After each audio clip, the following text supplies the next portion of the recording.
I struggle with ADHD pretty bad. I have this productivity app on my phone. What's the app? It's called Productivity. Okay. Or your Jocko. You don't need to work up at 4:30 in the morning. Some people get burnt out so fast because they try to emulate these people that just do so much. Me going back to an office. Right. 5 days a week. Buddy, that is the worst case scenario. But for most people, that worst case scenario is literally where they are at right now. Right now. All right. Jerry, thanks for coming, man. Thanks, man. Thanks for having me. I really appreciate it. Excited. We were just talking about entrepreneurship, and I think that's a great topic for us to get into, because I feel like a lot of people want out of the daily 9 to 5, whatever BS is automatically accepted, and they're still a little bit too scared or nervous or whatever it is about just starting their own business. So why don't you tell me a little bit about how you got started, what you got into, and how that went out. Cool, man. Well, so, I mean, I guess it started around 15 years ago, really, learning about carpentry, painting, home building, and when I was younger, I just took jobs because that's what you did. You go to school, you get a good job, and you use the skills and trades that you have to make more money. And that was the majority of my life until, probably a few years ago. And I decided, there's got to be a better way, like no way I'm expected to do this for another 40 years, Mm-hmm. And so I just decided, I've seen a lot of other people do it, people that don't have the background that I have, get licensing to build homes or to build anything. So I tried to branch out on my own and had a lot of support, and that helps. That goes a tremendous long way. But, it's just, you got to get out of that rat race, and any way you can do it, So you spent about 15 years in construction. Right. And what was it that, did you have the idea to have your own business? When did you have that idea? Oh yeah. And in high school, I originally wanted to be an architect. So I took all those drafting classes in high school, and I wanted to do tailor-made homes, Mm-hmm. and that was just kind of like the little niche there. But, as I went through school, I realized I'm not that bright. That's not, you're not going to cut it, man. So, I just went to go work for construction companies, and, built up from, superintendent, foreman, up to a project manager, coordinator, and had a lot of people put a lot of faith in me, and that helped a lot. And I eventually stepped out of that and went to the design side for an engineering firm. Oh. And learned a lot of AutoCAD and things like that for, basically trying to be an architect in some respect. And it was really through those 50, 60 hour long, work weeks that I was like, wow, I've got to do something different. And I really did miss the construction side. And, I was really inspired actually by my boss at that engineering firm. He went out and got his GC license. And so he was, he's an engineer, president of engineering firm, and now he's a GC, and now he's building and doing huge things. So I'm like, man, if he can do all those things, I can at least do one of those things. I tried my hand at that, and it took me a few months, and I passed the test, and here we are trying to make my mark. That's awesome, man. And I have so much respect for like that type of work too. And I feel like that's one thing that has been underrepresented, that everybody, what you see on social media and everything, everybody wants to have the flashy, whether they're famous or they're, I don't even know. I won't say musicians, because that's like, that takes a lot of skill and everything, but, people don't really think about the, craft type work, hands-on type, whether it's even just starting off as a laborer. Yeah. Some people, like, they look down on that, and it's like beneath them or whatever, but they don't really see the path that you can really take. Right. From going all the way from a laborer all the way to becoming, literally owning your own company if you want. I don't know what you started as, but it's so crucial to all of our infrastructure. For God's sakes, you're building homes. Right. Got to have them. you gotta have like, yeah, you gotta have them. And not only that, but a good home makes such a difference. Absolutely. Right. We were just talking a little bit before about how some companies do some shoddy work and some do better work and everything like that. And, you know, a lot of people, they just don't think about that too much until they're in, especially first time home buyer. They're not really thinking about that, you know, and all of a sudden they get in and, you know, this wall's cracking or, you know, the outlet's not working or all these little things. And, you know, oh, you got the warranty for the first year and like, oh yeah, that's good. First 1 year warranty. Like, yeah. Are you planning on being in the house for 1 year? You better make sure it's built right, you know? Yep. So yeah, I think that it's such an honorable career path. And it doesn't really get portrayed that way. Right. Yeah. In the general public. Sure. It's not going to be any clickbait. You know, you're not going to get rich quick. You're not going to, you know, but you are going to get out of that matrix like we've been talking about, that rat race, that daily deal. You know, and a lot of it comes with discipline too, though. You know, you're not going to be able to just willy-nilly go out there and do it like we talked about earlier. You know, having a background in some kind of accounting, some kind of, you know, you have to know those deals, or you're going to have to sub that out, you know, so you're going to have the capital in order to pay for somebody to do those things for you. Yeah. But at the end of the day, I mean, I would take that over having someone dictate when I take my lunch and if I can leave for 5 minutes to go, you know, damn right. errand. You know, I mean, my freedom is very important to me, and, you know. Yeah. And for me, it's almost like I always knew, you know, the importance of freedom and having and not having to answer to other people for your day to day. But it's almost like until I had it again, I didn't realize how important it really was. Right. You know, Christina and I talk about it all the time because right now, you know, we both quit our jobs. We're going full force into our own endeavors, you know, together and separately. And you know, money's getting tighter and tighter and tighter. And, you know, we sat down and we're like, well, at what point are we going to just, you know, suck it up and have to go get another job just to pay the bills? And every one of those conversations ends the same way. It's like, I don't want to do it. Right. We'll find a way. We'll find a way because just having this extra time with the family and the kids and that mobility and all that stuff is invaluable. Like there's no replacing it. You know, I mean, hell, unless you're getting paid a crap ton of money for 20 hours a week or something. Sure. You know, okay, fine. You know, but that also says that you've got that much extra time with your family, only working 20 hours a week. But exactly. That's never the case, you know, unless you're into something that sounds illegal, you know? Yeah. I think that's a problem, you know, and I think that a lot of people fantasize about what the top 5% of people are able to do, you know, and not understand that for the average person, you know, it is a grind. Absolutely. It is a grind. Like it's a miserable life to live after so many years. Like, don't get me wrong. If someone were to ask me for advice at a young age, get started that way. If you need to build some skills, like exactly like you did, right. You know, learn from others, you know, the apprenticeship is not a thing anymore. You kind of have to do it yourself.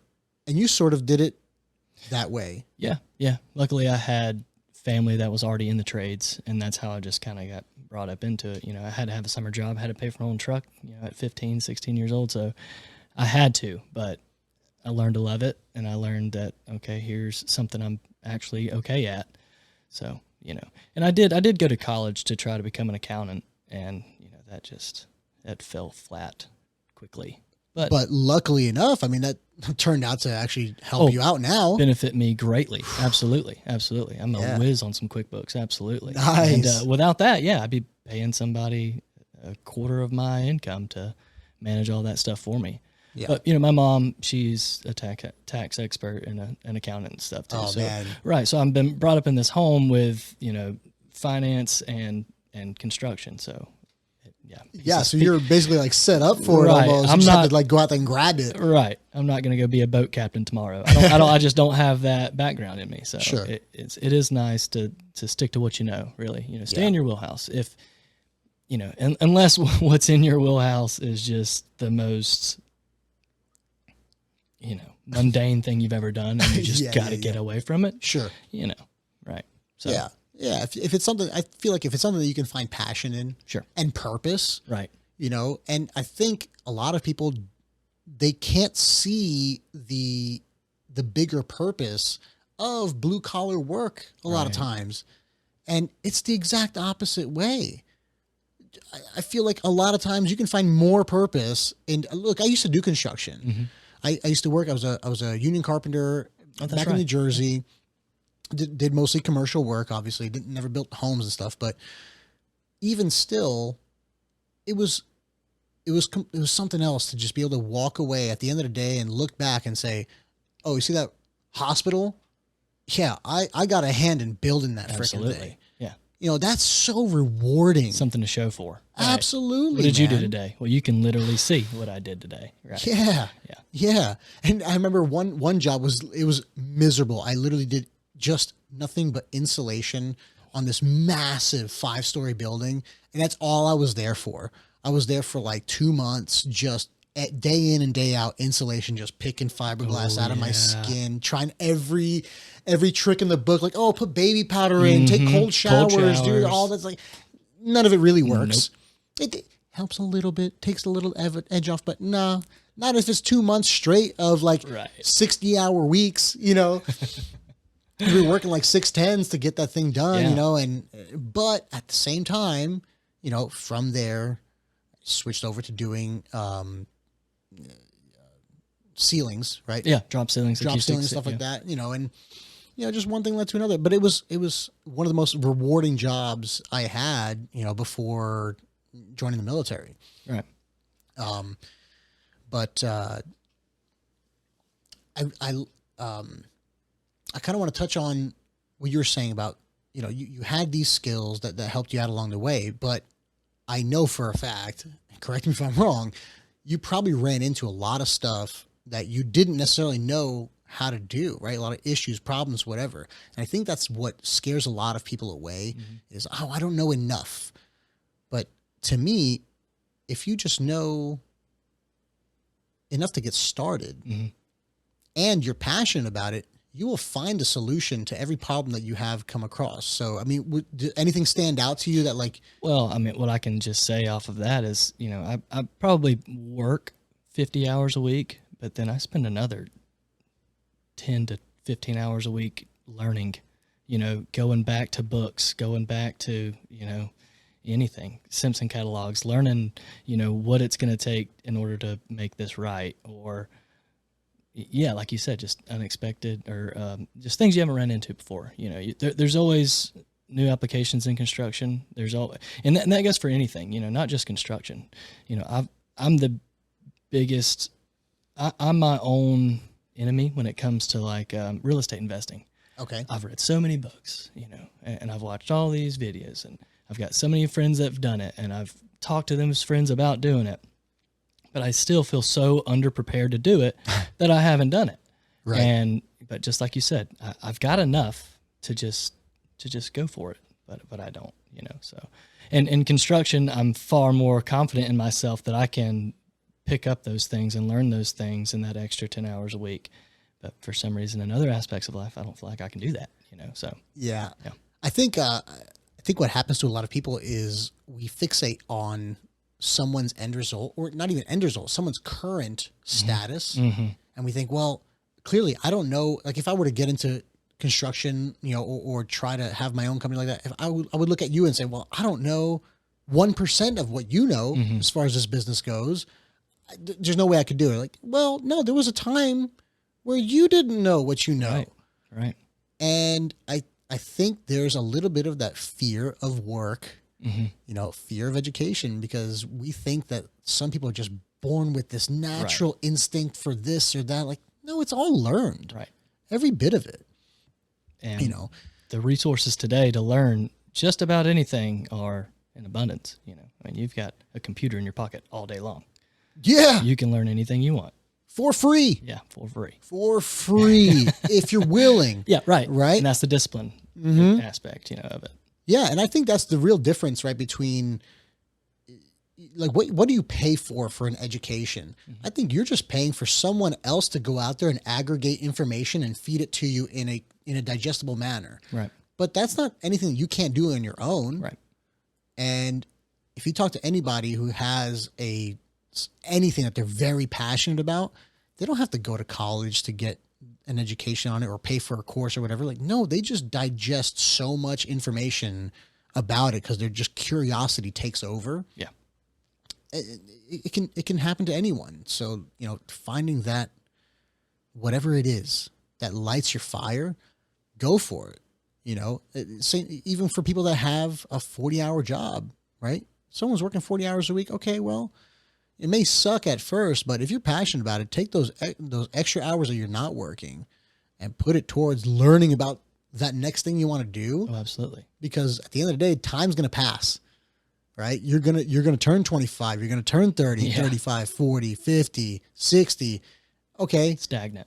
It's going to happen. So you might as well learn something along the way, and I'm trying my best to do that more and more because everybody falls for it. Absolutely. I did it. I spent 3-4 years like not progressing whatsoever because I was comfortable in my job. Yep. I enjoyed my job. It was okay. It was good. It was actually pretty flexible. Pay was all right, but then I look back on it and I'm like, I could have put in a little bit more, could be in a better position today.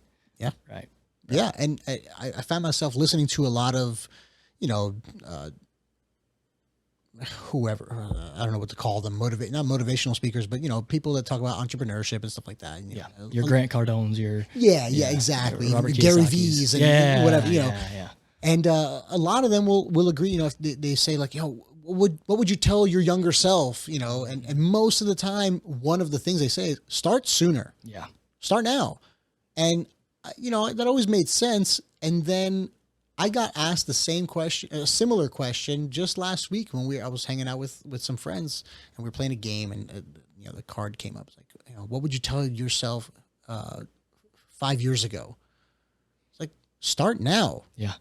What are you waiting for? I've had this idea for all this stuff for probably a decade and I'm just now starting. Now I'm a decade behind. Mm-hmm. Well, you feel a decade behind. Right. And you know what? Hey, it's either start now a decade behind or start in another decade, 2 decades behind. Exactly. No. Right. I'm going to let it pass me again. Look, I'm 34, man. Not getting any younger, Nope. dude. Telling you. my back, knees, They shoulders. tell you every day. Yeah. It's not going backwards at all. Well, So, and you're a father, you're a husband, you got a lot on your plate outside of everything else. So yeah. on the daily, going back to staying stagnant all those years, like when I was in my 20s, that's all my 20s were. I made good enough money being a project manager. My expenses were low, wasn't married or anything. I had plenty of money. I didn't think about it. I didn't need Right. to advance. Yeah. And now today I'm like, oh my gosh, screw the pooch on that one. Yeah, and that's one of the messages that I really want to spread to the younger audience. It's like, look, enjoy your youth and all that, Absolutely. but budget your time. Mm-hmm. You can have all the fun. Like if I look back at my 20s, now granted, most of my 20s were in the military, but even then, right? Even for anyone who's in the military, you have extra time. Right. Exactly. You got a little extra time. You can work on something. I used to kind of it's funny. I used to kind of scoff a little bit not scoff, but I didn't really understand how some guys were, they were taking all these extra classes and whatever, Yeah. and it was free too. And I'm sitting here now, like, what an idiot I was for not having taken advantage of the same opportunities. Right.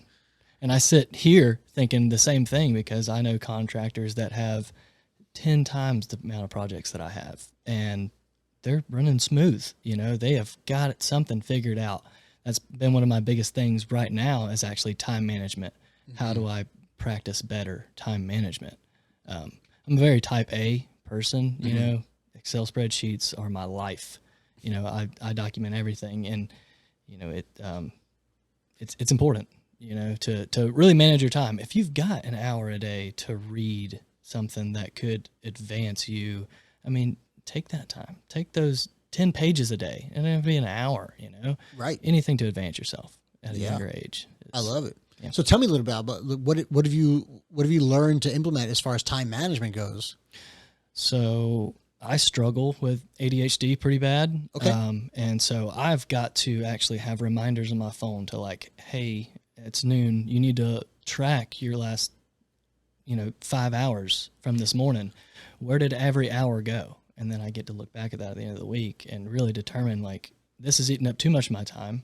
I'm not spending enough time here, and that goes for both work and life. I got a baby on the way, so I'm trying to spend more time with Madison and, just trying to balance everything. And I don't feel like I'm doing a very good job of it. So, own worst enemy, you've got to be sometimes, but you're going to get better over time anyway. Right. If at least I'm thinking about it, then I feel like I'm making progress in that area. Yeah. So tell me about that real quick though. Mm-hmm. So at noon, Mm-hmm. you will look back on your last 5 hours Mm-hmm. and you literally log. Mm-hmm. I do it at noon and 5 p.m. every day. I have this productivity app on my phone, and it reminds me to do things. Like What's the app? it's called Productivity. Okay. It's super simple. Love but it. it's like, and it's things that I do out of, when I wake up, I drink 24 ounces of water every single morning, or I try to at least. Mm-hmm. And so if there's a day that I don't get to swipe that off of my list, and that hurts me.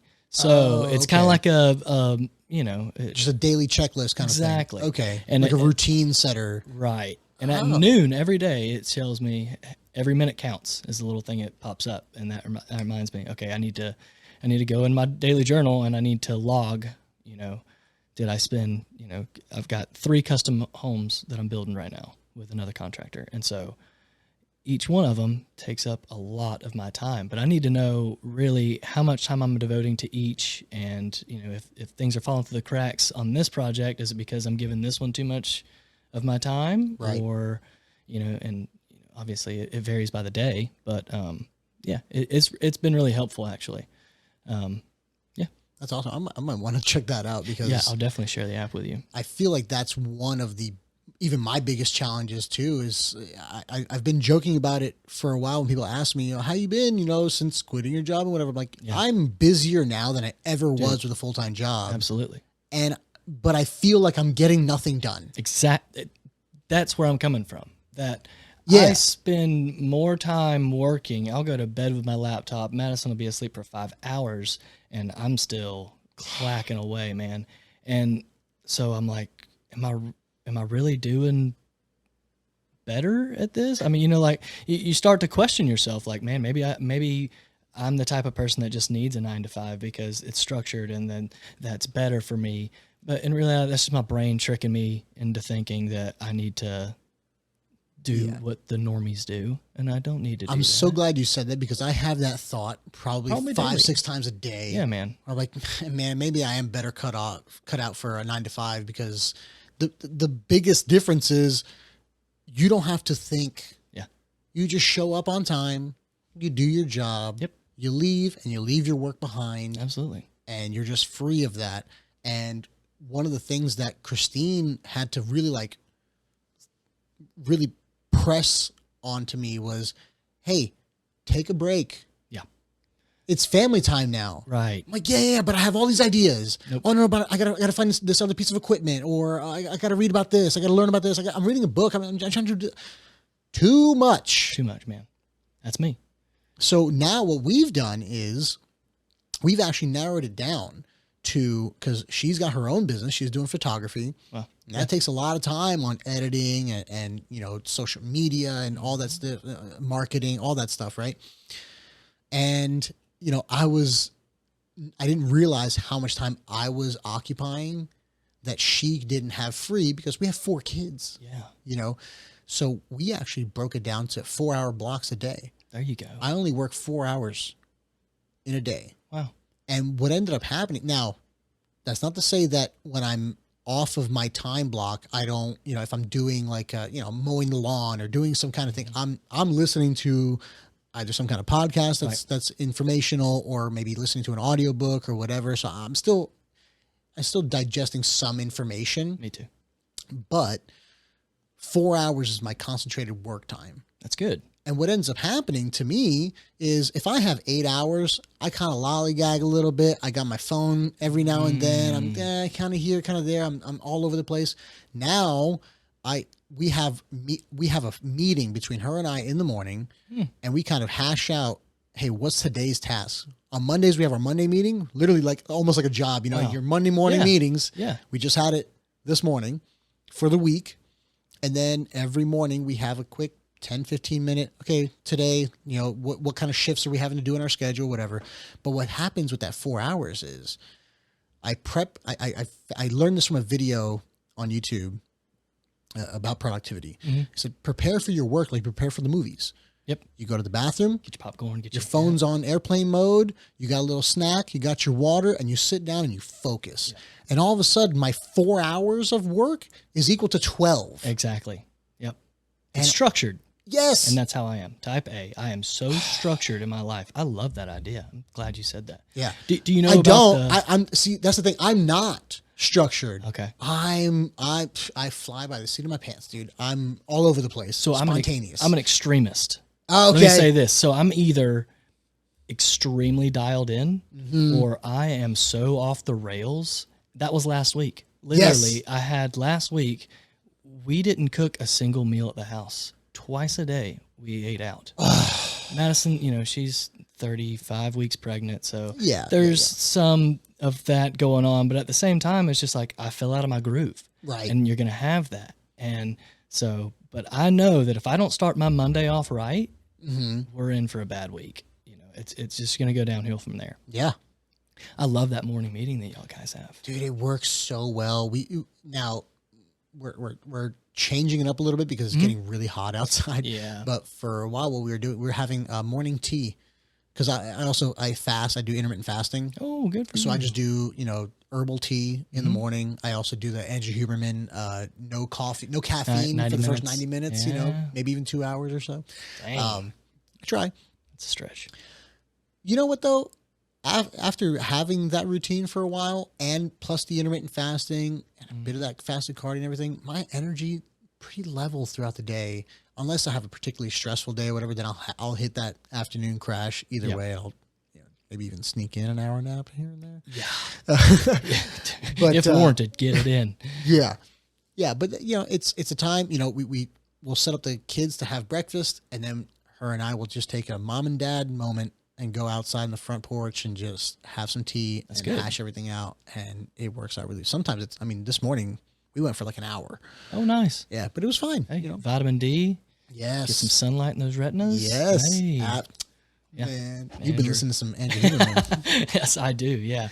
Big on his sleep studies. I love to get some information about sleep. I do not sleep well. So who does? Man, I'm telling you. I know so few people that are like, I sleep great every single night. I close my eyes, I go to sleep, I wake up energized. Like, nope. Who do you know that does that? Right. I got nothing. At a 9 to 5 or being an entrepreneur, I've got some extreme anxiety just in the evenings. It's just laying my head down at night.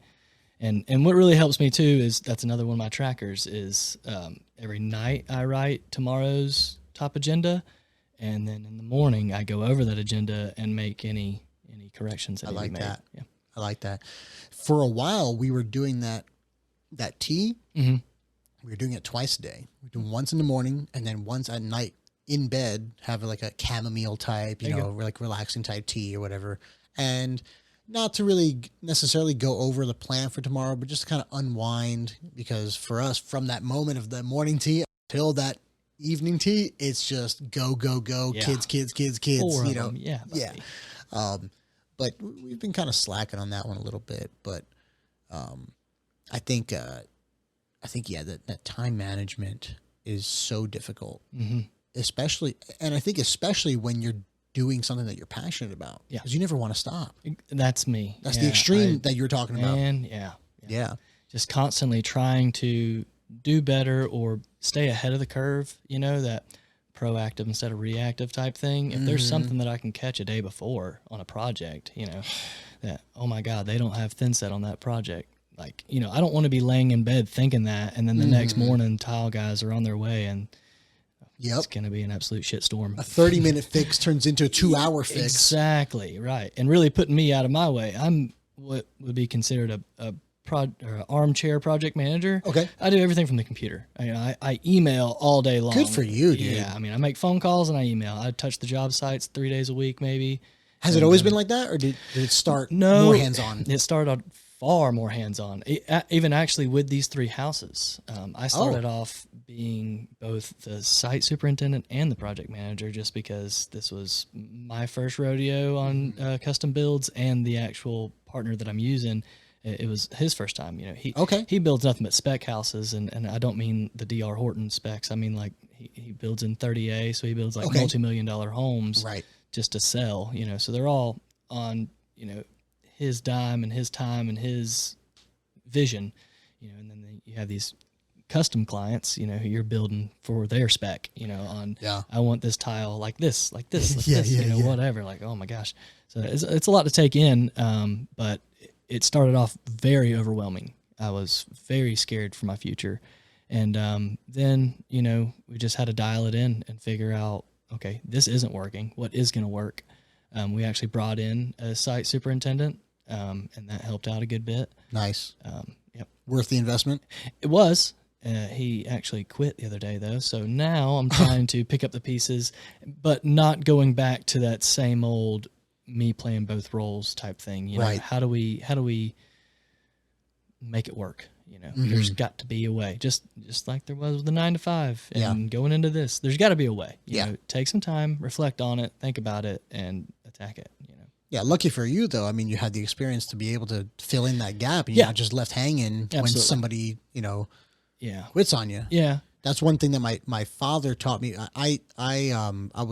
When I was younger, I was following in my father's footsteps to go into the restaurant business. Oh yeah. And I started as a busboy, then graduated to dishwashing, and then eventually waiting, then, sous chef and, like that type of stuff, and worked all the way up. And the whole reason my dad did it on purpose. And he said, if you take over this restaurant or any other restaurant, if someone's got you by the balls on a Friday night and say, if you don't give me a raise or whatever, this may have been more of a problem back in his time, right? Less so now. But he said, at any point in time, you need to be able to fire anybody on the spot and jump in there, roll up your sleeves and get it done.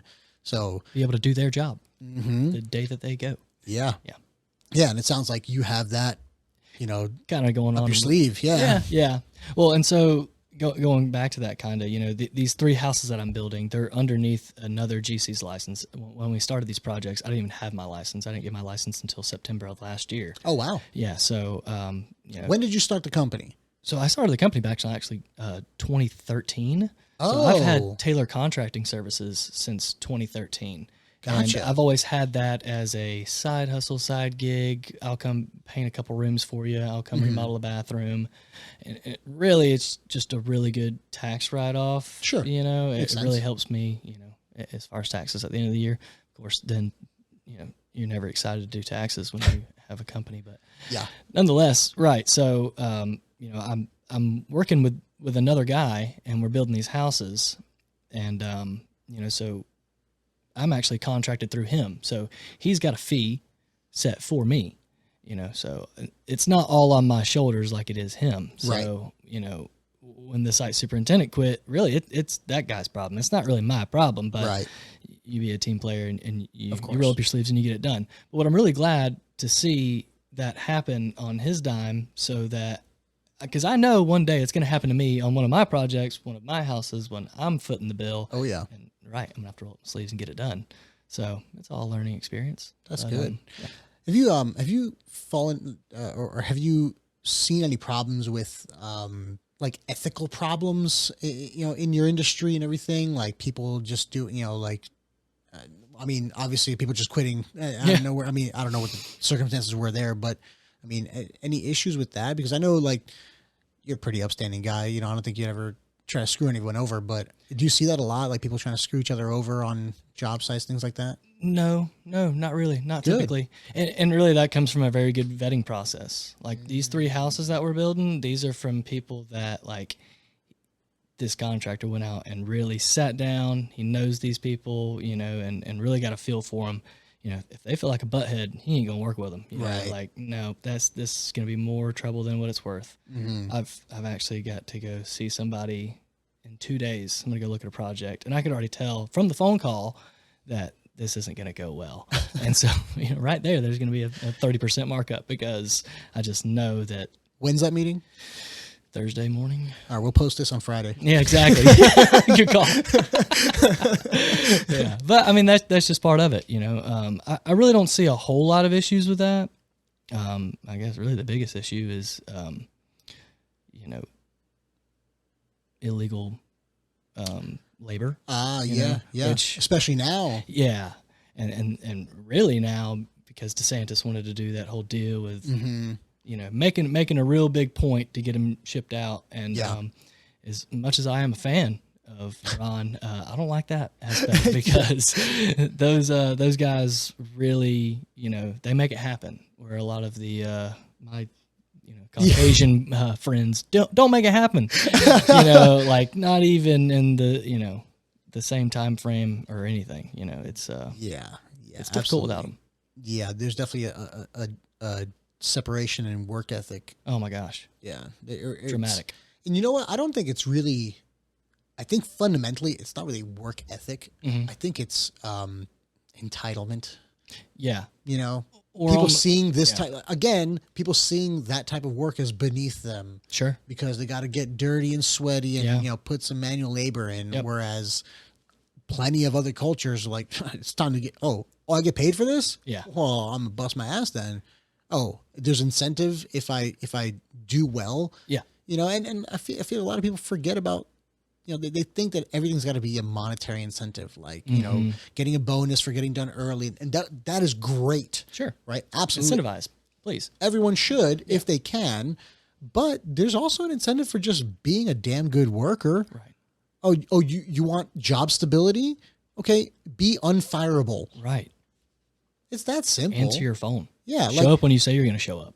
I mean, not to toot my own horn, but when I was working construction, I was a union guy, and we'd get hired on to just do the basic, especially as an apprentice. I knew nothing, so there was jobs where I would show up during concrete forms, and then the next company would come in to start doing framing, and they would see me working, and they'd be like, "When's he done?"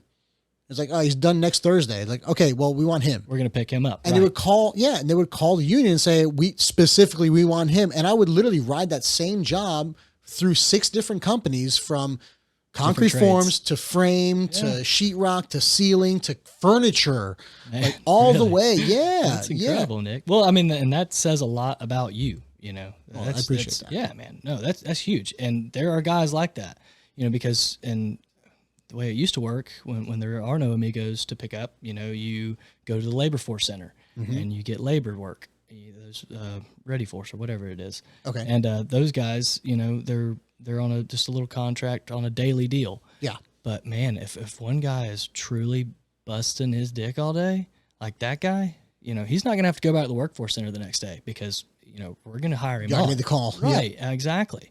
I mean, that's all it takes. And a little goes a long way. My mind is blown sometimes, different jobs that I've had where people will praise what I'm doing, and it feels like I'm doing the bare minimum. Like I'm not doing that much. Right. But, like, oh my God, you're doing so great. And I don't have to tell you how to do anything, or not how, but like, I don't have to micromanage you or this and that. Right. Like, this is normal though, right? You said you needed this done. Well, I got that done. And, for so many people, especially for bosses, they look at their employees and like, well, yeah, I told you to do this 3 times and I still got to make sure that it's still not done. I need this done Wednesday. It's Friday, or whatever that is. Like, I don't know how that happens to people. Well, how are we raising kids to be that way, that they can just postpone everything, put everything off? Like, I don't know, man. Again, I'm not trying to toot my own horn here, but like, if someone gives me a task that needs to be done, especially if I'm getting paid for it, right? You just do it. Like, right. It's not a complicated situation. You wouldn't think, but that's why it's so easy to be great today. It's because the competition's so low. It's so minimum. Yeah, I had a conversation with someone recently that they're asking me, especially parenting wise. Go ahead. you know, are you worried about, you know, like the way things are going, and, you know, like the education system is failing and this and that? Like, you know what? I worry a little bit about the overall situation in the country, but I'm kind of excited because my kids aren't going to be like that. Oh no. There's no way. That's right. No way, dude. I'm raising my kids the way I was raised. Right. And hopefully even just a little bit better, because everyone wants Yes. to improve a little bit, you know. But yeah, I'm not worried about my kids. No, me They're, either. they're going to be well-rounded. They're going to be Exactly. good workers. You know, they're going to, like, I recommend everybody as a teenager, like, your first job should probably either manual labor or service industry. Sure. Go bust some tables. Like, that's a lesson that everyone needs to learn, how to put on a professional face Yeah. and earn money based on precisely how good the quality of work you're doing is. Right. There's no better place to do that than waiting some tables. Oh man, I'm glad I never had to do that. I never had to, but I did. At 15 and 16, I worked at a hardware store where I slung bales of hay and 50-pound sacks of deer corn and horse feed, and that was rough. It Yeah. was rough. But, Yeah. you know, it helped me not want to do that anymore. You know? Sure. So you need to start off somewhere like that, right? There's all kinds of lessons to be learned from every kind of job. Man. Absolutely, especially at a younger age like that. Oh yeah. Yeah. Oh yeah. That was a problem. It's probably currently a problem still, but in the military, for the special operations forces and stuff, for the longest time, the rule was you had to be an E5 in the military before you could even apply to go to either BUDS to be a SEAL or EOD school, be an EOD tech or whatever, and many of the others, right? Well, they did away with that because they needed bodies, especially during, you know, when the war was really popping off. They're like, you know what, we'll let these guys come in from the street and go straight through the pipeline. And all of a sudden the attrition rates started skyrocketing. You're getting more bodies. So the end result is still better. You're getting more people in. But it turned into more of a recruiting tool because all the people who come in fail at that. And now they're stuck under contract and they got to go, you know, go on a ship. I'm talking Navy because I know Navy, but Yeah. I'm sure it applies to other branches. And, you know, a lot of that is because the people that are E5s before they go in, which we still had some that would be that way, those guys hardly ever quit because they know what the hell it is to go back Yeah. to the regular military, right? Right. So same thing kind of with you. Like, yeah, I was slinging heavy shit all day. It ain't fun. No. You know, and that was at, you said 15, 16 years old. Like, yeah, when your body can really take it. Yeah. And it was still that bad. Right. I want to go back there. No. I want to sit back on my Excel spreadsheets Exactly. and manage. Yeah. And the same thing when I got into construction, you know, it was, do Mm-hmm. you want to keep framing up these houses or do you want to oversee the framing of these houses? You know, Yeah. and it's a perspective, but Yeah. you know, you got to want to, Mm-hmm. you know, it goes all the way back to the complacency thing we talked about earlier. Yeah. You know, you get complacent and, you know, I can just keep doing this. Yeah. But should you? You can. Yeah. Right. You know, and some people do. Yeah. And you know what? Some people are perfectly fine with that. Absolutely. And that is perfectly fine if you're perfectly fine with it. I envy people like that. Me too. The fact that someone can just be like, it's so hard for me to just be content where I'm at, you know, and that can be a good thing. It's a motivator, Yeah. but it's also like, man, I'm really busting my ass. The daily grind. I mean, even outside, even in entrepreneurship, it feels like a daily grind. It feels like, 100%. you know, especially when the bankroll isn't just rolling in, you know, you know what I mean? I mean, I know what you mean. so, I mean, like, you know, hey, me too. I mean, you know, we're both getting started in this, you know? So, I mean, but you just got to keep perseverance. Do you find yourself, wanting to get back? Like when you go to a job site, do you feel like just like picking up a nail gun and start framing? Oh, dude. Yeah. There's so many times where I'm like, oh, the line item, you know, in this estimate, in this budget, we've got X amount of dollars to lay this floor. Uh-huh. I'm like, man, I could bring over 2 dudes and we could lay this floor in a day and a half. And that chunk plus my fee, you know, like, man, that'd be a nice way to pick up some more money. Yeah. But then you got to stop yourself and say, okay, if I'm spending 48 hours laying this floor, that's 48 hours I could be getting into the project, you know. So really it comes down to quantifying, like, you know, actually determining what you're going to make per the time spent, Right. you know. Yeah. You know, Because even if you're not making that same amount of money up front, you're laying the seeds yes, for more growth later. exactly. Yeah. The potential. The delayed gratification. Oh man, that's tough. Yeah. And the return on investment. Yeah. Yeah. And that's contracting. You know, I spend months. I'm in the process right now of, luckily, like I said, I have the AutoCAD experience, so I can draw architectural plans and stuff. So I've actually got a buddy that I'm helping him tweak some house plans. And so this is going to take a couple months on this. And then we're going to take a couple months on the estimate side. And then we got to go get it engineered. And then we got to get permitted. And, you know, that's a 6-month process. Well, where I will see $0, you know, and spend 20 hours a week just on that project alone, you know. So, but, you know, you gotta plant those seeds, man. Yeah. Absolutely. So, yeah. Yeah, that's I get that feeling of getting back into work. If I go for a run, I'll go through the construction areas where they're expanding the neighborhood, and I just smell that sawdust. Oh yeah. Just give me skills. Take me back. Yeah. real quick. Let me just cut some boards real quick. Come on. Sling me that tool belt. Yeah. Oh yeah. It's still there. It's still ready. Yeah. You know, I still bust it out for like house projects sometimes. Like, I'll just I don't need it, but you know, it's convenient. That's right. So easy to do. Yeah. Oh man, I do miss it. It's fun, except for days like today where it's 95 degrees with a 115 heat index. Don't envy those boys today, man. One of my first job as a carpenter, an apprentice carpenter, was concrete forms in July. It was like the water runoff of a parking garage or something like that. Oh yeah. And we had like this 12-foot tall wall, you know, and it was like 18 inches wide, whatever. Oh yeah. And of course they give, you know, we put up the forms, and I had to be the guy on top to knock the forms off, right? And you know how that is. It's thermogenic, right? So you knock that thing off. It's like opening an oven door every time. It's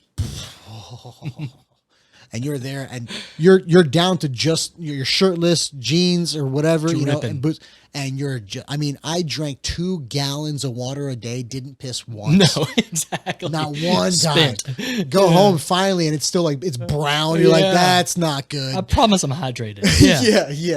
Yeah. And you're doing stupid stuff, you know, because 12 feet up, there's no fall protection. No one's wearing nothing, and you're swinging around this 50-pound sledge, you know, or what are they called? It's like that spear type. Oh yeah, right. It's just got a spearhead, but it's a long. Yeah. I'm just every time I would like miss a little bit and almost fall off, and I'm like, you know, that footing is in. So I started just taking little chunks off the concrete, whatever, and my foreman was like, "What are you doing?" I'm like, "Hey man, I'll patch it up. Like, I'm not falling off this freaking wall right now." No way. Ugh. Some things just ain't worth it. Yeah. That's where you got to reel it back in. Say, all right. 12 foot could have hurt me. Yeah. Onto more concrete. Yeah. Don't bounce very well. So tell me a little bit about your the daily habits that you've been incorporating, because you talked a little about Huberman and all that stuff. Like what's been working for you? Because I've been trying all kinds of different stuff. And, you know, some stuff sticks and some stuff doesn't. So what's been working for you? So right now, man, I can't tell you how good it feels to drink 24 to 32 ounces of water first thing in the morning with like just some sea salt. Oh my gosh, man. Really? Yeah, there's something. How much? I just keep reading a little spritz. Just a pinch. Yes, a pinch, right. If that's a measurement. Yeah, a pinch. Yeah, something like that. Yeah. And I just chug it. And I actually make it the night before, and I set it out on my nightstand, and I just grab it and immediately chug as much of it as I can. Right. And then, you know, and probably down to a cup left, and I just sip on that. And whereas usually, you know, the coffee maker goes off, and, you know, I'm pouring myself a glass, and I'm getting straight into it, and I'm looking right at a screen, and my body doesn't feel good. My neck's tight. My body's just aching. 32 just sucks, you know? I mean, actually, you said it earlier. So you feel it. So water in the morning, man, I fall in and out of my spurts with the gym. But if I could just go to the gym 3 days a week, that is huge for me, both mental and physical. Yeah. It's just something about it. I don't understand it. That works. Like I said, logging my time. That way I can go back and reference it and really determine, like, because I'm working off of a fee. So I just see this dollar amount every month that I get invoice for, and that's great and all. But let's break it down. How many hours a month am I working on that one project? You know, am I making $100 an hour? Am I making $15 an hour? And that'll really give you some perspective on how to move forward. So, life is nothing but a bunch of trial and error and just, learning experience the whole time you're here. Yeah. So learn from it, go back to history, go back to what you did last week. Yeah. Determine what worked. So log in those times.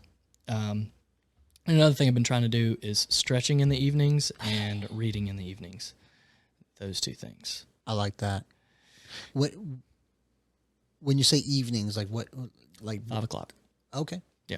I try to get up from my computer, even if if I'm going to go back to it at 7 o'clock, so be it. But I try to like stop at 5 o'clock, hit a hard stop, spend some time with Madison, make sure everything in the house is good, and have a life after 5 p.m. is what I try to do. Right. And, at that time, at 5 o'clock, I try to stretch, log my time, and then one day a week, either I do bookkeeping, I do, laundry or something. I've kind of got something dedicated per day. I take TRT. So and I don't like to pin myself. So that's like an event in itself. So like nothing else is scheduled on Monday or Thursdays. Like after 5 p.m., that's what I'm doing. And let's just get it out of the way. Honey. But yeah, dude, but just any way that you can like just kind of premeditate those things, and y'all having those Monday morning meetings. That's why I like that so much. One thing me and Madison do is we share each other's calendars with each other. We do the same. Yeah. So you're just really just trying to get dialed in every day. And like I say, my type A personality just really likes that. Yeah. So, yeah, I like that. Cause even what I really like is, you're saying at least three times a week, get to the gym or whatever. And I think that's such a good, like, average. Yeah, man. One of the things I've been really thinking about is, we need all the extremists to learn from. Absolutely.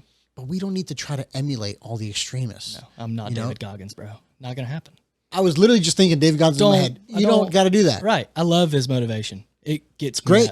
Gets me going. Or your Jocko or whatever, man. Yeah. You don't need to work up at 4:30 in the morning. Unless, like, if it works for you, it works for you. Right. Fine. But I feel like some people get burnt out so fast because they try to emulate these people that just do so much. Or like, you familiar with Wim Hof? The Iceman, the guy who does the Wim Hof breathing method, and he's one of the earliest proponents of deliberate cold exposure. Oh wow, stuff like that. Yeah. Oh, he's not. He's like. I know you're big into that. I think he climbed Everest in like tennis shoes and shorts and a poncho. Yeah, what a guy, dude! Like, what a man. He's crazy. But, like all these people, or even someone who's a yogi and is like extreme into that, because there's extremes of that as well. Yeah. You don't have to do all that. Right. Take a page from everyone who's, and learn a little bit from it. I love yoga. I don't do it nearly enough, but when I do, I feel amazing. Right. But I couldn't possibly dedicate, 40 hours a week to it, Well, yeah. And just like when you had Eddie on the podcast talking about his bodybuilding prep. Yeah. And he was hesitant to say, would he recommend anybody ever do it? Right. In my 20s, I did so much steroids and I spent so many hours in the gym, and I promise you I have nothing to show for it. I lost all of that muscle mass. I lost, that it never got me anywhere. I never stepped on a stage, and it was like, okay, so I did it because I liked it. Sure. Now I don't like it like that, but I do know that it serves a purpose. Right. And 3 days a week is enough to get in that purpose. I don't need to do it 6 days a week, twice a day, Yeah. And to be clear, like I wouldn't discourage anyone from doing any of those things. If that's what you're into, dude, what a hobby to have. Right. Are you kidding me? Like if it's that or video games, like, obviously. hit that gym, baby. Yeah, like, bro. Yeah. But I feel like there's a lot of people that are deterred from it because they think, oh, if I don't do all that, then it's not even worth. Like, no, even that little bit, man. Right. Hey, go a 15-minute jog in the morning three times a week is more than most Americans are doing. Yeah, in a year. Yeah. I mean, yeah. Yeah, it's all it takes, or just the way you eat or whatever. Like, you don't have to go full paleo or what, you name it, but just be a little more mindful. Right. That's all you got to do. Well, yeah, and that's another thing. On Sundays, I meal prep and I set out my old man AM PM pill dispenser thing because, like I said, I'm an extremist. So if my pills aren't laid out, if my fish oil, vitamin C, vitamin D, all of those things that I take every single day, I won't take them every single day if they're not already ready to go. So one thing we do on Sundays is we meal prep, and I'm not talking about bodybuilding meal prep. Yesterday I grilled burgers, 90-10 beef that we get from the butcher, and then roasted potatoes. And I literally had a hamburger on white bread today for lunch with potatoes. But what's wrong with that? It was delicious. Yeah. And I'm going to grow from it. Yeah. My body loves it. It costs, not takeout. You know? So, I mean, it's huge. And there's just those little things. Like, I'm not eating, non-salted broccoli. Right. And flavorless chicken breast. Right. I mean, it's just little things. I'm not trying to be, you can, if that's what you like and if that's what you want to do, absolutely.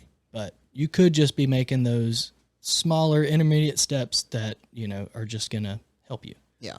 And look, I don't know the science or the studies or whatever, but my intuition tells me that the more important part of your meal prepping or your diet or whatever it is less so on the particular macros you subscribe to, whether you're a high protein, low carb, or a high carb, low protein, or whatever the hell the balance is.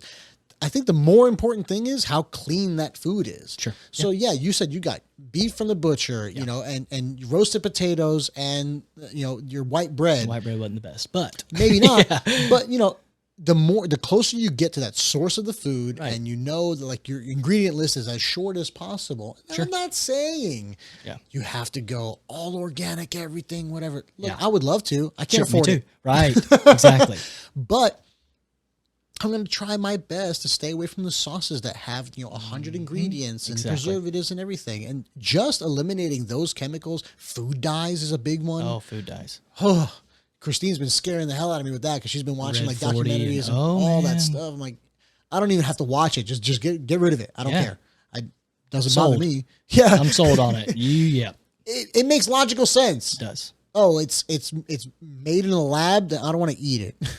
Speaking of made in a lab, did you see the other day that they passed the lab-grown chicken to be sold at restaurants? I heard about that. I mean, is that going to be listed on the menu? Right? Are we going to put an asterisk? This is a meat grown in a lab in a petri dish, or is it just chicken? Because to them, it's just chicken. And you're probably not the most religious guy, but it's not what God intended. I mean, I'm not religious at all. But you don't have to be to realize, understand the earth is the earth, and what it grows on it and is created on it can there's such a separation between what we are now and what we've been for thousands of years. Right. It's worked. Right. And I think it's on top of capitalism not really being the best model. I don't know what the best model is, but it does. Capitalism does increase those things, because smaller margin, more profit, whatever. It's just easier to feed the masses that way, or whatever it is. If you can stay away from it, stay away from it. I think capitalism could be the best mechanism if it is checked by good culture. Yeah, there you go. Because culture drives the demand side. Exactly. Right? So if you have a culture that just plain old does not accept lab-grown food, exactly, then it doesn't matter how cheap it is. You're saying, It's not I'm selling. not putting that in my body. Right. It won't matter. They won't sell it. And therefore that process will go out of business. And then, one of the biggest problems I think is just population density. Yeah. Where's all the crime? Where's all the poverty? Where's all the unhealthy shit? Where are they all? The smog, the this and that. It's where, look, it made sense in an industrial age where you just needed proximity. But baby, it's 2023. Yeah. Detroit's done. You can have meetings with Tokyo right now. Yeah. It doesn't matter where you are. There are some things that you need to be, near people, but for the average person, the average job and all that, if we were to just kind of spread out a little bit more and start growing local food again, imagine the health benefits of that alone. Just talk about the less pollution that you would get in the water sources and the food, obviously, and all that. Right. And that's the nasty side of capitalism. Exactly. Yeah. Because it went unchecked. It went unchecked for far too exactly. long because culture allowed it. Yep. Because at the end of the day, humans are faulty and we're greedy. Yep. Right. And we have egos and all that. So this is and we just don't see, how should I put this? The instant gratification problem. Yeah. This is cheap right now. Mm-hmm. Yeah. What's that costing your life and your health later though? Or your grandkids. Right. Yeah. We don't look at that, and look, The here and now. I'm not talking about the extremely poor. Yeah. Because I'm talking about for the average people, because then if the average person that can afford, not all organic, all that, blah, blah, blah, Sure. but if they can't afford, the better stuff, Yeah.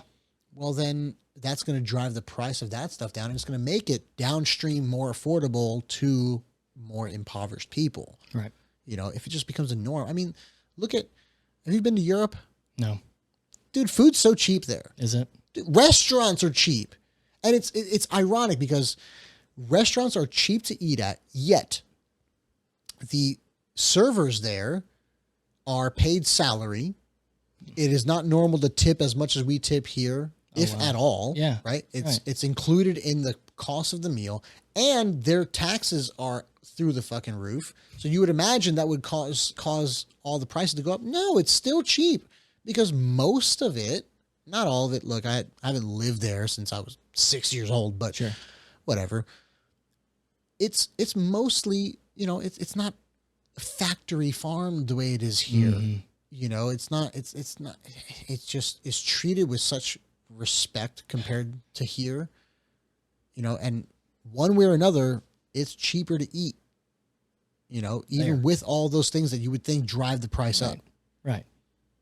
So why can't we do that here? That doesn't have to be legislated.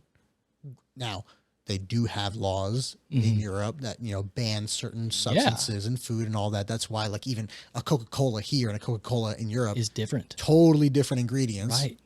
Right. Mexico So yes, in here. Right. there are some, policies that help that along the way, but really it's cultural.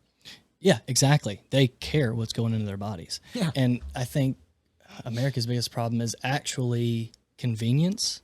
Yeah. So like the beef we buy, it's, if I want 92.8, if I want 90.10, it doesn't matter.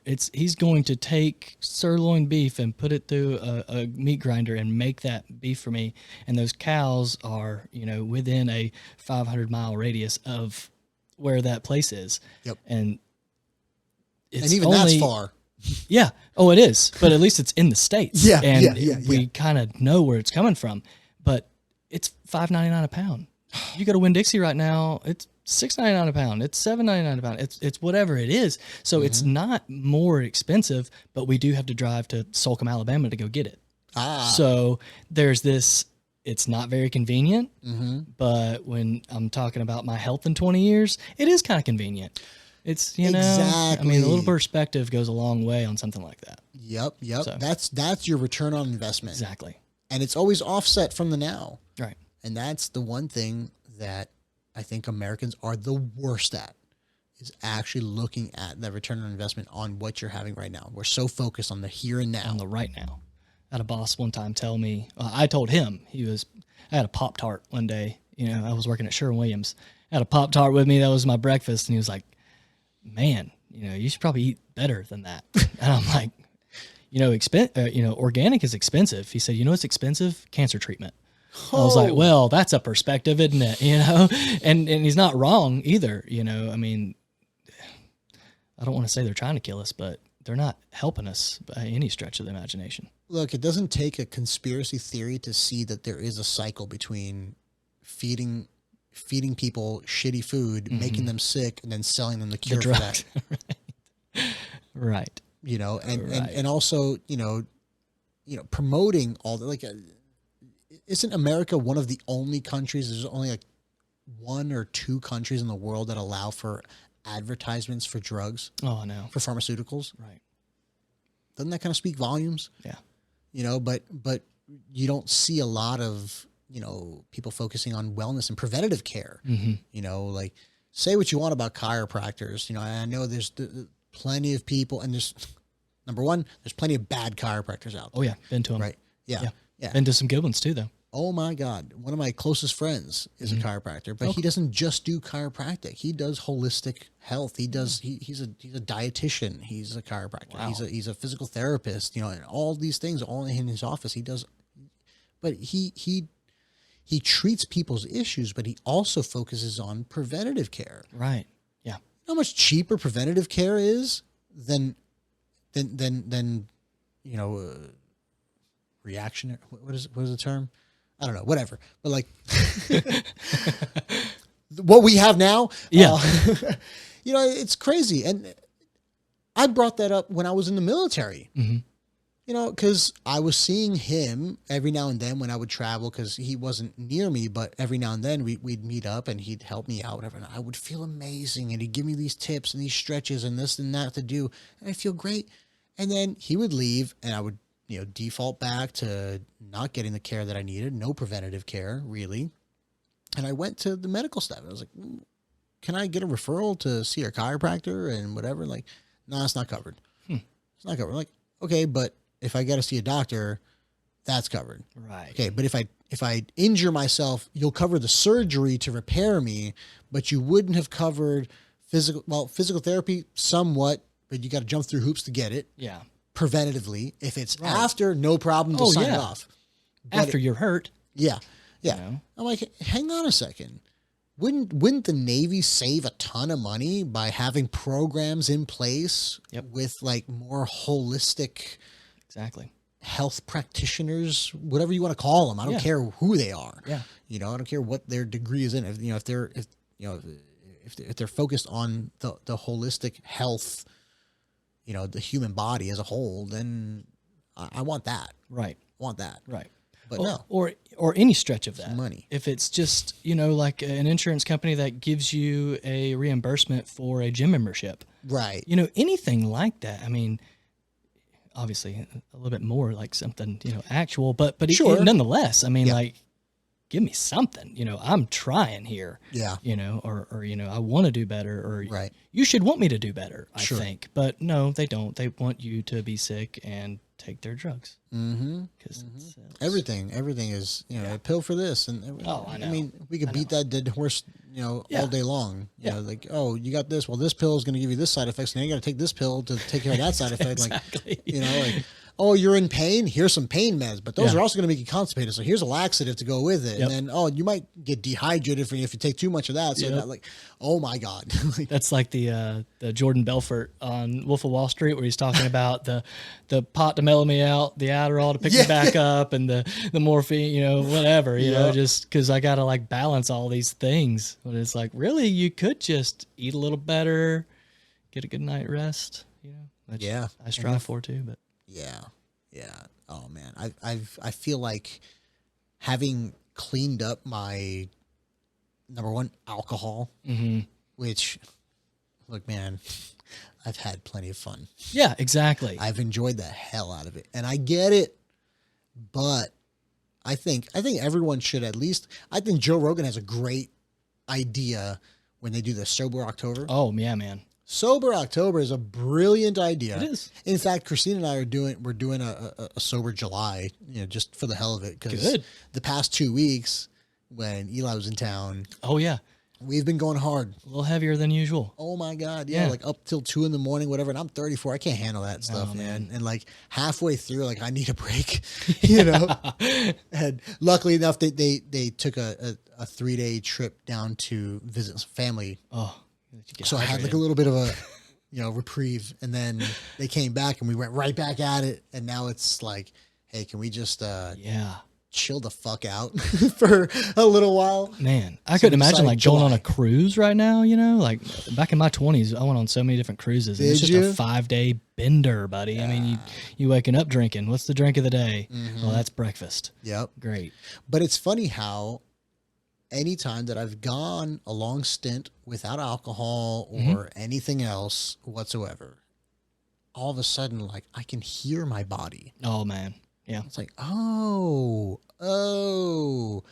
I miss what it felt like when I was 18 and I didn't Yeah. feel all this pain everywhere. Right. Or, I used to always find it funny when older people would say, when I was younger, and older people would say, oh, if I eat that, I'll feel like this. Like, Like, what does it matter? I put whatever the hell I want in my mouth. All day long. Yeah. Shouldn't have said that. But yeah, I'll eat anything, Yeah.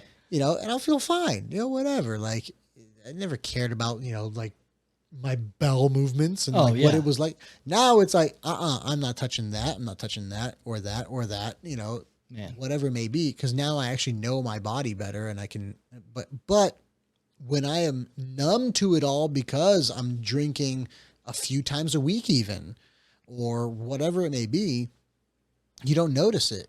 You just kind of like feel shitty and you're like, what is it? Yeah. It's just old age. I'm just, Yeah. whatever. You chalk it up to some But BS. And at right. the end of the day, now you're doing it to yourself. Right. Through Yeah. diet and I'm alcohol. achy. I'm tight. I'm stiff. I'm this. And I'm like, oh yeah, I haven't exercised in a month, Right. 2 months, 3 months, 4 months. Like, no wonder I'm like, my body's atrophying. Like I'm like It literally dying inside. literally. Yeah.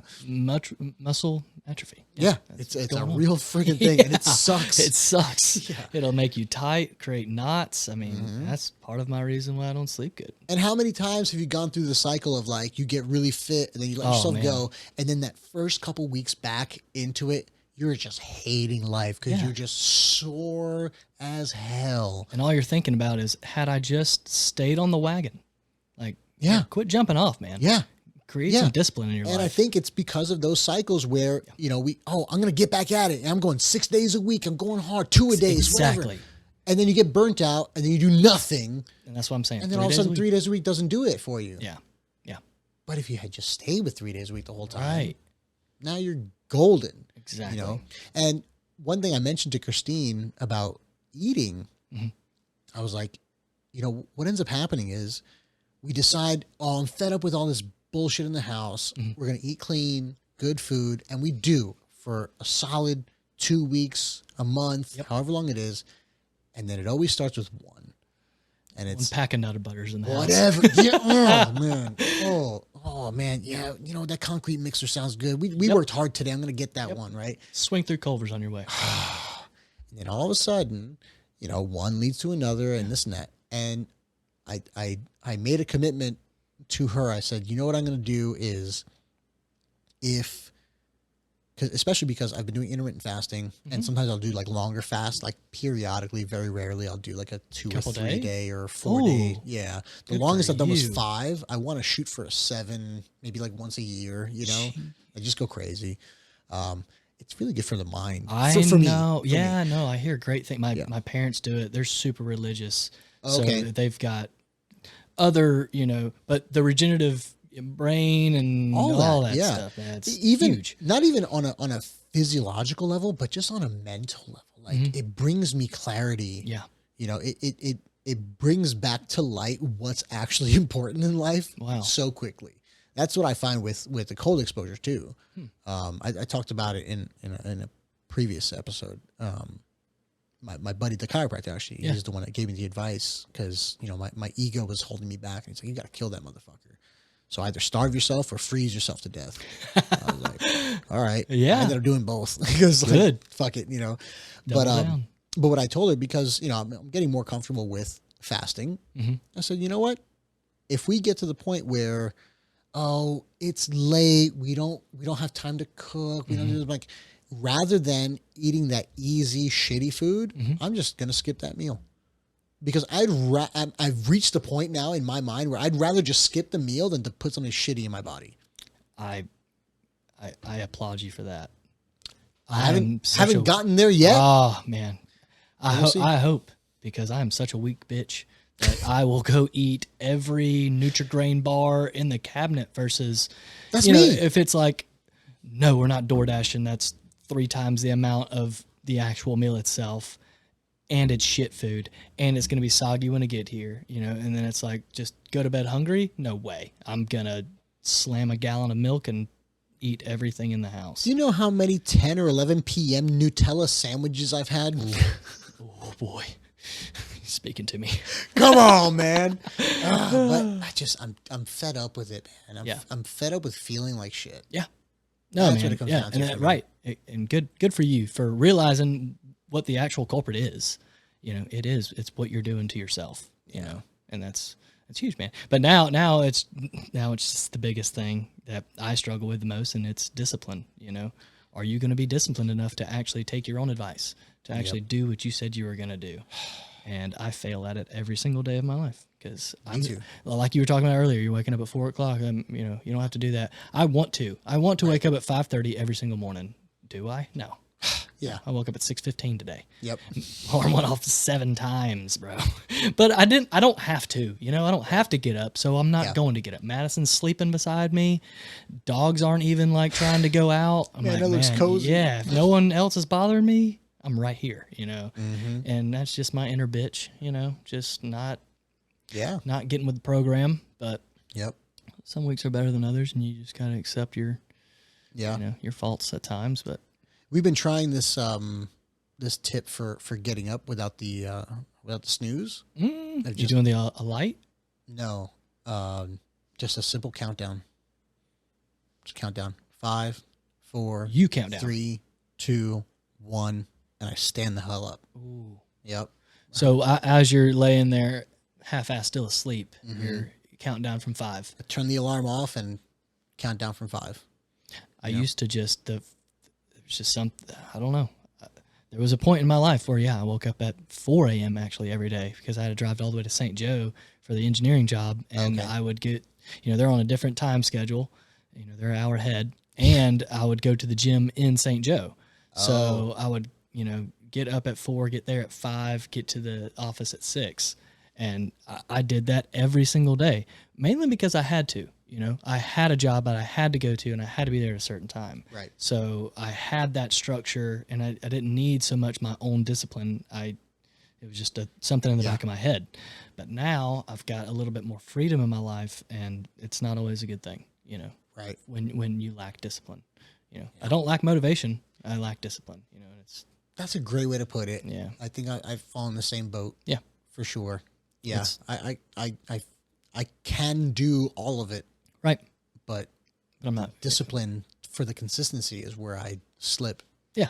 Oh, I can do anything Monday and Tuesday, but then Wednesday, or, you know, the Thursday, Friday rolls around, and it's like, oh, well, you know, end of the week. And I did good. exactly. You talk yourself out of it. pat My yourself on inner, the back.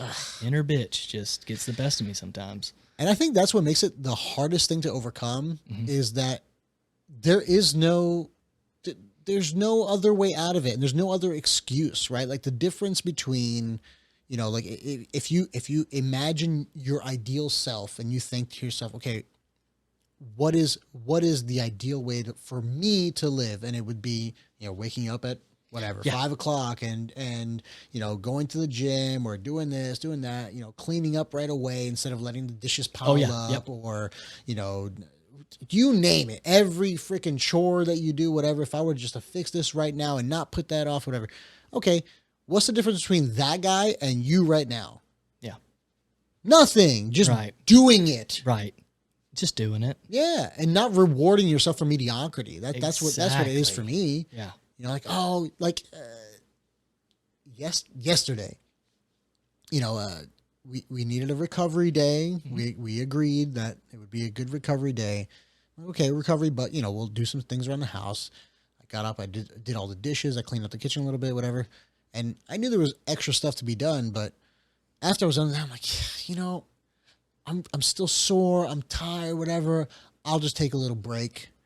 That little break turned into a 4-hour nap. Yeah, dude. And I rewarded myself for doing one 45-minute task with a 4-hour nap. Like, I'm such an asshole. Like, but yeah, and your inner self gets the best of you. But and that's me too. I can be fresh off of a good pot of coffee.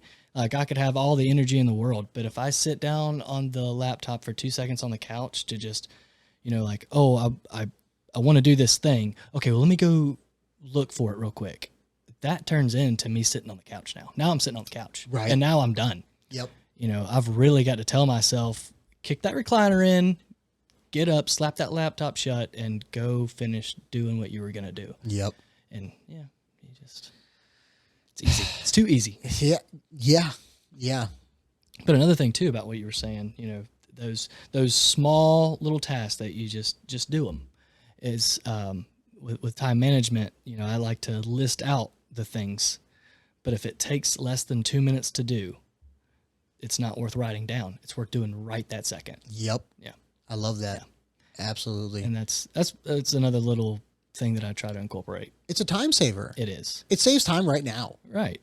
Rather than me taking the 30 seconds to write it down, I'll just take the extra minute and a half to just do it. And it never goes on the list. It never has to be thought about again because it's done. And the stress and anxiety that just gets falling off of you the second you do it. Making that phone call, doing that one thing you're supposed to do. And I think it goes further than even mundane tasks, but it's also with relationships. Yes. I don't know if I told this story already on the podcast, but Christine and I were going somewhere we were actually going to Buddy Gandy's to get some fish. Oh yeah. And it was just a quick stop. So I pulled up, she got out to go get in line and get the fish or whatever. And a few minutes goes by and she comes back in and I'm like, what are you doing? She comes back empty handed, right? Like, what are you doing? She's like, oh, with the line, I didn't want to sit there and wait. I'm like, yeah, but now I got to fucking go in there. And now the line's longer and it's going to take even longer. And I got heated for blew it way out of proportion. Right. Right. I got kind of mad and I raised my voice a little bit. I kind of slammed the door shut a little bit. And I was like hand almost on the door to the shop. And I'm like, I didn't mean that. Right. I could have just gone on. Yeah. Gotten the fish, got back in. Now the energy's all off and she's mad. I'm mad at her. She's mad at me and blah, blah, blah. And this could literally be a week-long fight where we don't talk for a week and everything else. Oh, yeah.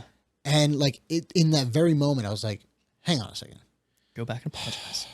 I kind of roll my eyes at myself. I turn around. I open her car door. I literally just looked at her and said, I'm sorry. I didn't mean for it to come out that way. I'm just frustrated. I'm going to get this fish. I love you. Gave her a kiss, closed the door, and went back inside. And when I came back, she was there. She was like, first of all, this is the first time I've ever done that. Oh, really? Yeah. Okay. Good for you, bro. I'm terrible.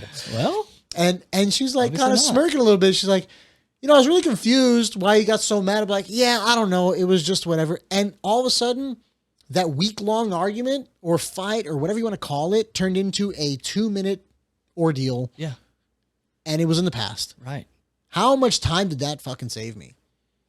Well, it sounds like your buddy, your chiropractor, really got to that ego of yours and shut you down a little bit, which is good, man. You've got to you've got to know when you're being too prideful or when the heat and your calorie intake and outside, factors are playing a role into how you react to something, to someone, especially someone you love like that. Yeah. But I'm like that too. I get snippy, son. I get short. I get nope. But I feel bad about it immediately. Yeah. Yeah.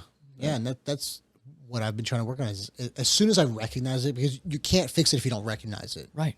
But oftentimes right away. Yep. You might be heated. You might walk out of the room or whatever. Then as soon as you leave the room, you're like, I'm an asshole, aren't I?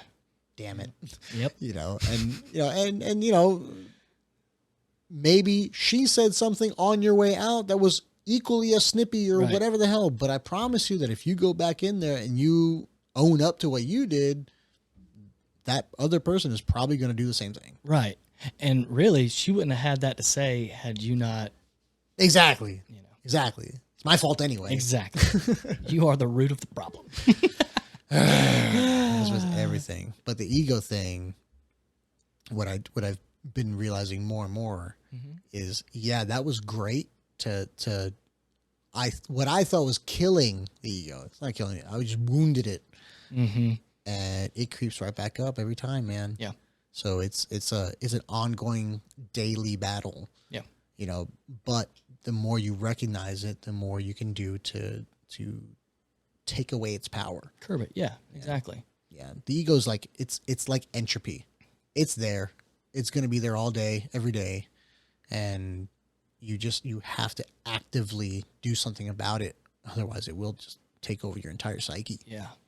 That's what sucks. It does. Yeah. Because you're not actually yourself. You're not you when you're hungry. You know? Sometimes Eat a you just need a Snickers. Snickers. Yeah. Go freeze.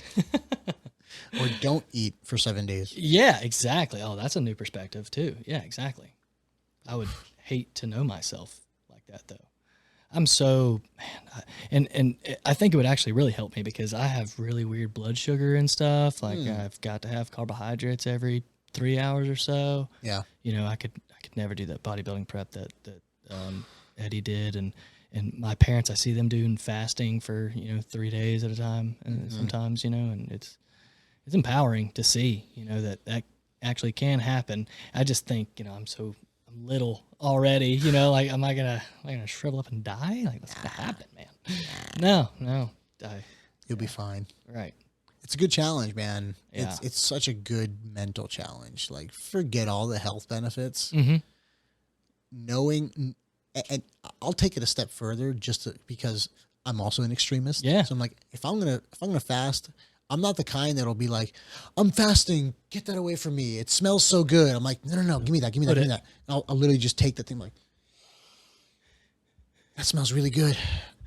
Not having it. That reminds me, I watched Dodgeball the other day. You know where he's like got the donut and he's like listening to the recorder and he's like putting it in his pants, like about to fuck it, basically. Yeah, but it was just like he's trying to like curb. Yeah. It's almost like self-punishment Yeah. to further create that distance. Oh yeah. I love tough love. Yeah, exactly. Making It's it even great. harder on yourself. Yeah. It's not for everybody. Some people No. are not motivated by it, but Sometimes man, you need it. tell me I suck. Tell me I'm weak. Love I'm it. pitiful. Oh yeah.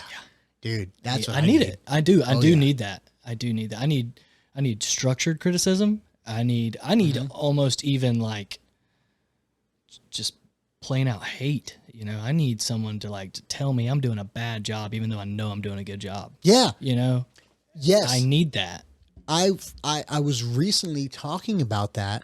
I forget who it was, but anyway, we're talking about how, getting a lot of praise. Actually, it was on the same topic of like getting praise for what I consider to be like either bare minimum or mediocre type work or whatever. Sure. And it's like, yeah, thanks, but I don't want to hear that. Tell me where I failed. Right. Okay, sure, I did these things right, but like, I want the focus to be on what I did wrong because I want to get it. I want to get better. Yeah. Me too. I don't want to continue on this mediocrity, even if it is maybe it's above average mediocrity or whatever it may be. But just no. Tell me where I. There is fucked up. somewhere I'm not doing 100%. Yeah. Praise me in the areas where I am doing 99, but come on, let's Yeah. get down to some, Especially with something that I can see like hard results. Yeah. That are not meeting my. I don't want to say expectations, but aren't meeting my goals. Yeah. For example, I get a lot of compliments on this podcast, good. from friends, and look, I love, it's great. I'll take all the positivity. Don't get me wrong, Sure. but it's important for me to have that occasional person that's like, yeah, but you know, the camera angle was kind of fucked up on that one, or, you know, it was a little Yeah. out of focus here, or, you know, I couldn't really keep up with this or whatever, you know, it didn't really make much sense. Like, dude, tell me that. Yeah. Right. Because maybe I already knew it from my editing or whatever, but, you know, if I know that it's not just me noticing it, I'm going to do something about it. 100%, Yeah, exactly. 100%. Like I have an episode that I did with, I'll talk about it. I don't care. The episode I did with Mike and Christy Rowe, I don't know if you saw it, but it's friends of mine that they grew from nothing to like crazy. Doing great for themselves. Oh Yeah. my God, man. But I had technical difficulties during it, right? Okay. There was a problem with the audio sync with the other camera angles. I had to go to like my backup recording that I had, which was not great focus. And I wasn't able to do all my camera cuts the way I like to do with the different angles and everything like that. And dude, I hated it. Yeah. It bothered the hell out of me, you know, and, you know, even Mike, you know, he reached out to me. He's like, hey, why aren't there Yeah.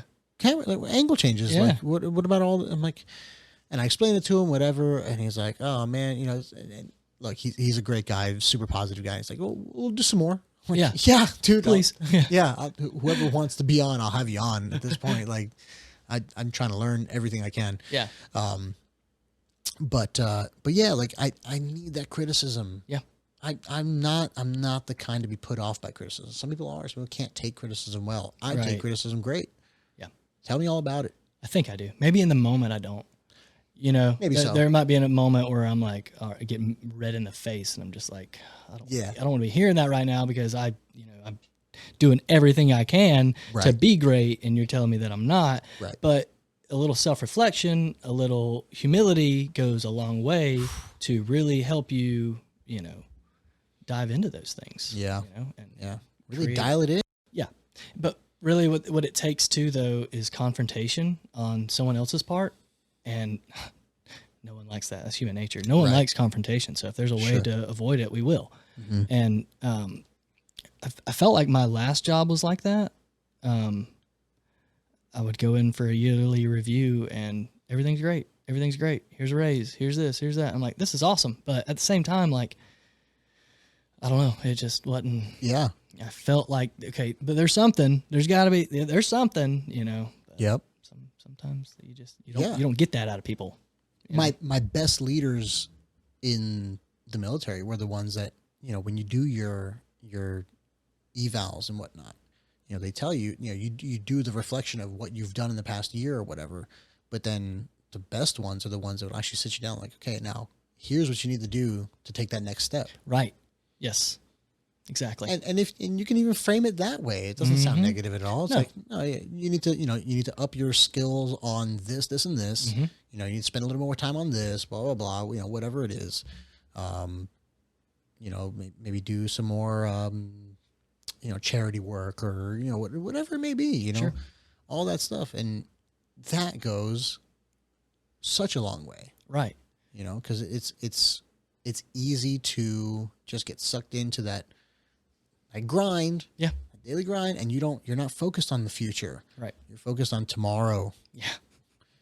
Focused on 5 p.m. tonight, you know, just getting home, it. you know, right. That's hardly futuristic thinking, Exactly. you know, and you just get funneled in, and you Yeah. need somebody to sometimes just bring you back out and look at the large scope.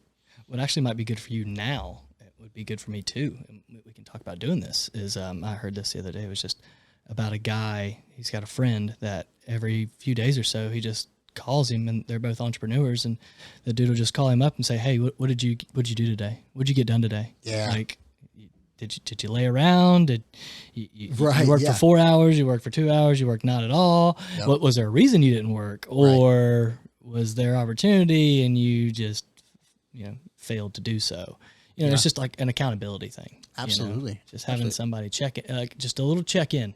Mhm. Hey, how'd you do today? Yeah. You know? Oh And- yeah. I'd love that. Yeah. Yeah. I have a couple of friends that I do that with, Oh, really? but the more the better. Yeah. You yeah. know, But- like, but, I mean, it really is important, you know? yeah, absolutely. My next step also that I was just talking to Christine about it actually is I want to reach out to somebody that I know and ask them if they would be willing to kind of be my mentor a little Oh bit yeah. because they're in a similar space. Very cool. And, you know, that's one thing that you can't get as an entrepreneur unless you seek it out. Oh, exactly. That's one thing you may have in a regular job because it could just be your boss and it's a very obvious person that can help you along the way if you have a good one. Sure. But, you know, finding someone to do that for you as an entrepreneur is huge and difficult. It is. It is. Do you have one? Well, like this contractor that I'm working with now, he used to be my mom's boss. He used to own a very large landscaping company in Bay County over on the west end of the beach. And he sold it, did very well for himself. Nice. And now he builds houses and commercial buildings. And he literally started with a trailer and a push lawnmower. And he created, 30 dump trucks and massive buildings and 200 people on staff and like huge. Was able to sell that to a nationwide company, and now he's just focusing on building these luxury homes in the 30A area, within walking distance to the beach and luxury 30A seaside. It's just amazing. How awesome is that? Right. And I mean, like I don't actually even strive to be at that level. It just seems so unobtainable almost. Right. Obviously I can see that it is. Sure. But if I can even just achieve a quarter of that type of success and seeing the things that he does on a daily basis really helps me. And he's, I don't want to speak ill of him, but he's just not the best, communicator, mentor, type thing.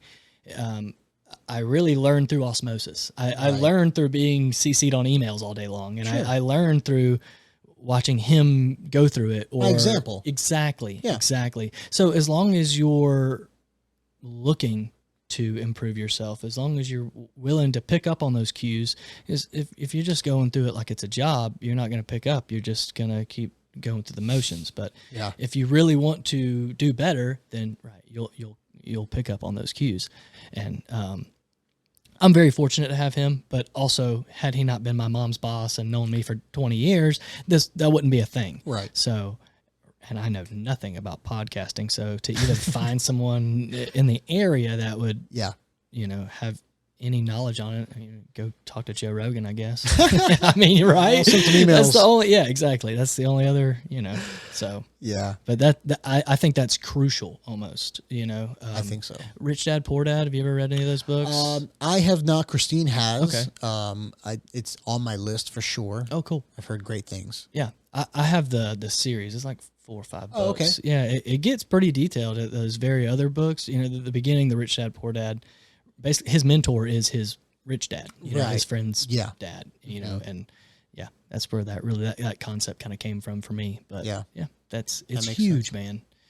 Right. You need to be able to see that someone's done it and know that you can do it. And okay, how did you do it? Are you some crazy out of earth kind of guy that only you can do this? I doubt it.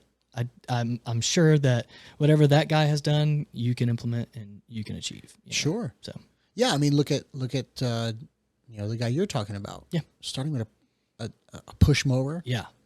I mean, if that's not motivation for anyone else, to just get out there and just do it. Just do it, man. Just do it. What the worst thing that can happen is you fail at that and you go back to working a 9 to 5. Right. That's your worst case scenario. And buddy, that is the worst case scenario. Me going back to an office 5 days a week is the most off-putting thing I've ever heard in my entire life. Yeah. So, But for most people, that worst case scenario is literally where they are at right now. Right now. So it's like it can't get worse than where you're at. The only way is up. There's an analogy, and this was on the Joe Rogan podcast, Chris Williamson. Oh, yeah. He talked about there's like this paradigm between, I think it's like a driving. If you were to walk or drive somewhere, but if it's a mile, you'll walk it, but if it's 2 miles, you'll drive it. So if the situation's worse, you'll do something. But if you're complacent in your job and it's okay, you make good money and yeah, but whatever, you know, bills are paid, da da da. If the situation was just a little bit worse, you would make a change. Right. But since it's bearable, Yeah. you just chill. And that's probably the worst thing in the world is just chilling. For me anyways. Yeah. And I also didn't enjoy it, you know. I mean, did I enjoy the work? Yeah, I enjoyed the work. Yeah. I enjoyed the people I was around. These are really some of my two best friends. You know, my two bosses that were vice presidents of this company. I worked with another one of my best friends, you know, and atmosphere was great. You know, they pretty much catered to me hand and foot. They really went out of their way to make sure that I was happy. Yeah. But you can't make me happy.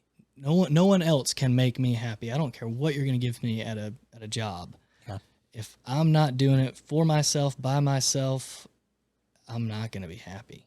Yeah. So that's the reason why quitting my job was so difficult a choice to make. Yes. Because by all measures, I had a job that I would be crazy to let go of.